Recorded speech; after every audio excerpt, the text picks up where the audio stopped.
Hare Krishna, Namaste, Chapter 3, which is entitled as Karma Yoga,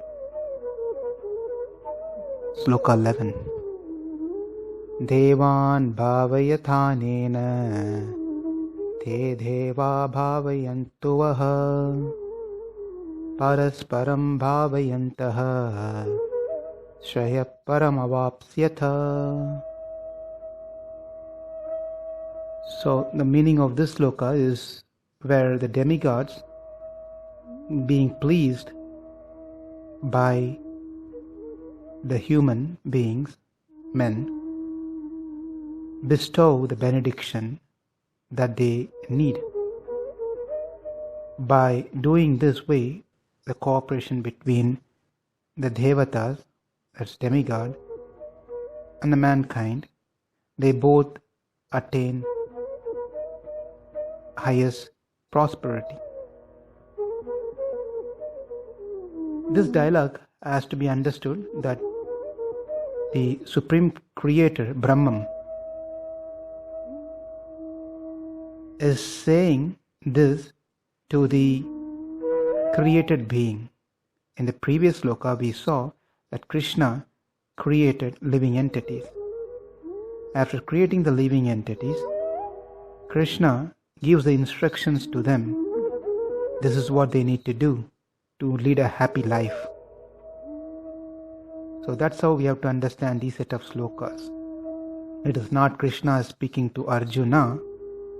It is Krishna conveying the message, what is being told in the scripture by himself to the living entities, is repeated here in that manner to Arjuna.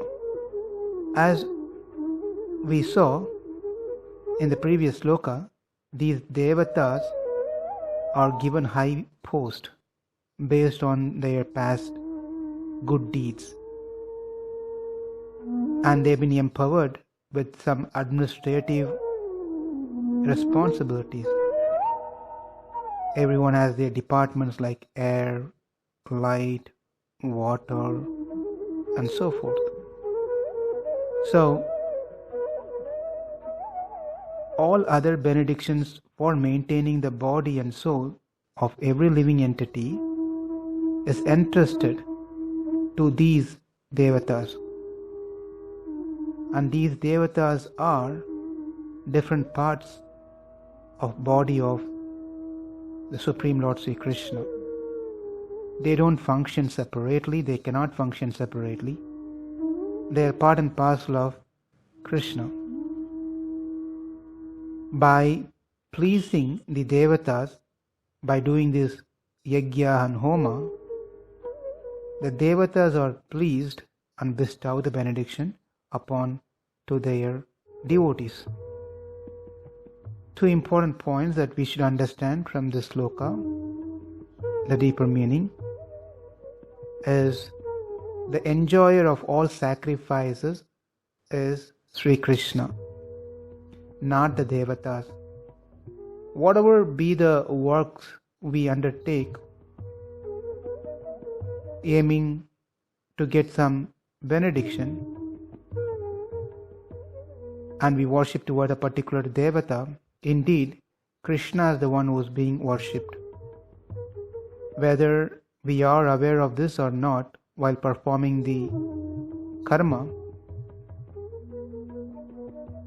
Krishna, who is the inner controller of all the devatas, is being worshipped. And we'll learn more about this when we go to the later second section of Bhagavad Gita, from 7th chapter onwards. If we take up the activity without realizing this, even the due benefit may perhaps not flow right. And the second point that we need to also know is Bhagavan or Sri Krishna alone is the dispenser of the results of all works. That is, even if we worship other devatas, it is Krishna who bestows the results. he being the inner controller of these gods as well. It's not that Paramatma is only present in human being.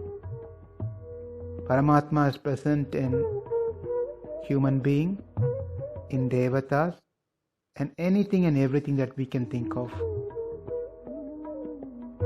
These aspects are clearly explained in the future chapters, especially in chapter 9. The devatas gives those paraphernalia that's required for one to perform yajna. They won't give anything more than that. If, say, for one to perform their karma, yajna, if they pray for big home so that they can perform yajna, they will not get that.